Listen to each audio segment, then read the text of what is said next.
Okay, part 5 of our weak acid strong base titration.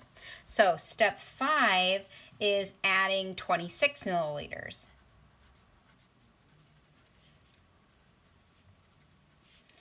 of sodium hydroxide. So we have our burette with our 0.30 molar sodium hydroxide, and we have our flask with our 25 milliliters of 0.30 molar weak acid, and we are going to add 26 milliliters of sodium hydroxide, which would give us a total volume of 51 milliliters. So this is just one more milliliter than the previous one. I just want to show you how big of a difference adding 1 milliliter will make after we are past that equivalence point of step 4, adding the 25 milliliters. Okay, so again, we are going to see how many moles of everything are in the flask, and then figure out what is affecting the chemistry and solve for the pH. So, first part, how many moles of weak acid?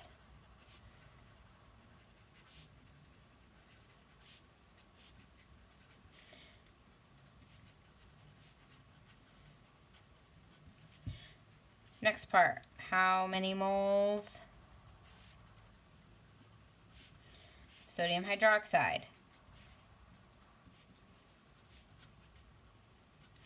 Well, the initial number of moles of weak acid have not changed throughout the whole problem. It's still 0.0075 moles, like we calculated in step 1. So now, how many moles of sodium hydroxide are in the flask? So we have 0.026 liters, and I have a molarity of 0.30 moles per 1 liter, which means I have 0.0078 moles of sodium hydroxide. Okay, so 2 things are happening here. So let's see what is affecting the chemistry. So all of the 0.0075 moles of weak acid are neutralized, producing 0.0075 moles of conjugate base and leaving 0.003 moles of hydroxide, 0.003 moles of just pure sodium hydroxide, not just the conjugate base that was produced, but 0.003 moles of pure hydroxide ion, because when this sodium hydroxide ionizes, it produces the sodium, which doesn't affect the pH, and hydroxide.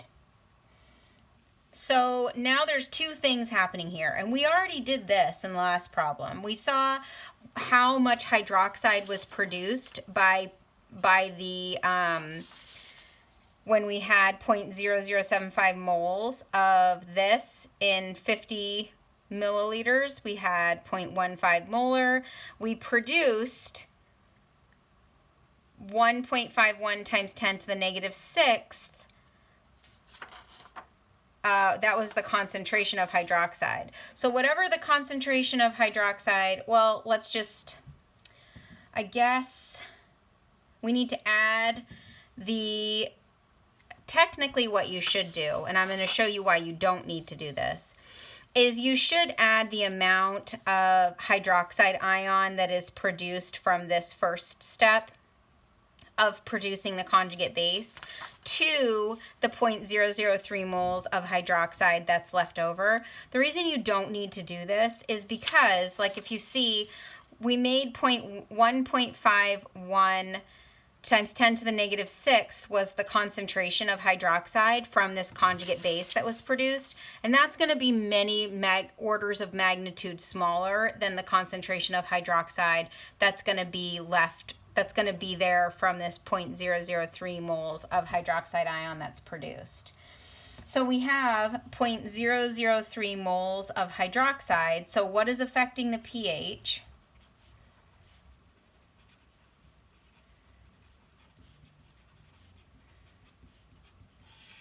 So there's really two things. The conjugate base, but it's so small it's negligible.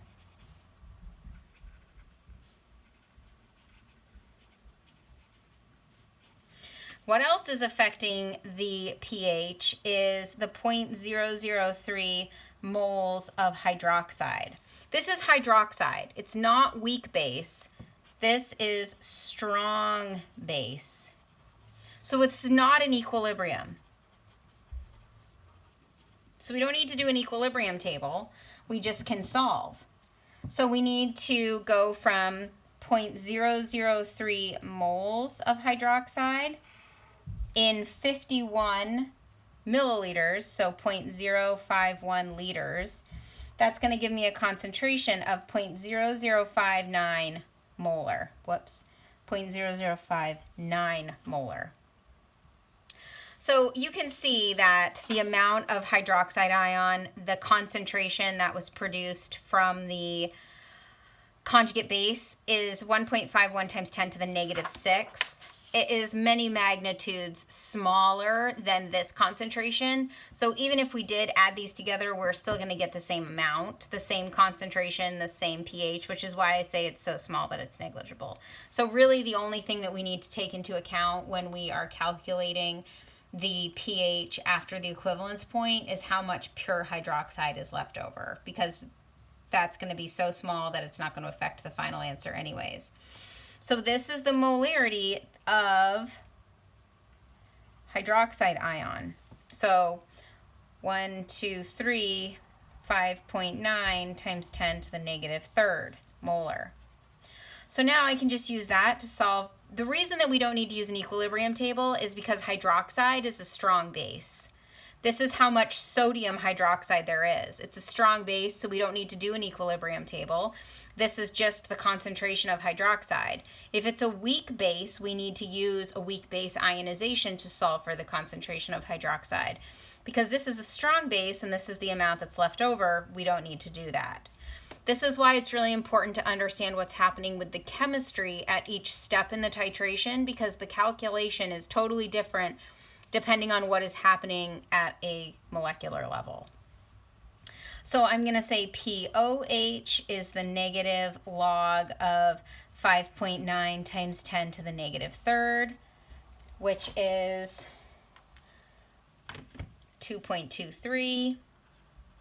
So that means the pH is 14 minus 2.23, which is 11.77. That is the pH when you add 26 milliliters of sodium hydroxide. So now 11.77, just one more milliliter, the pH is way up to here.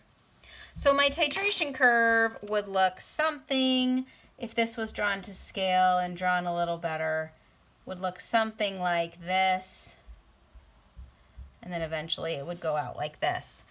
So this right here would be the buffering region, probably between maybe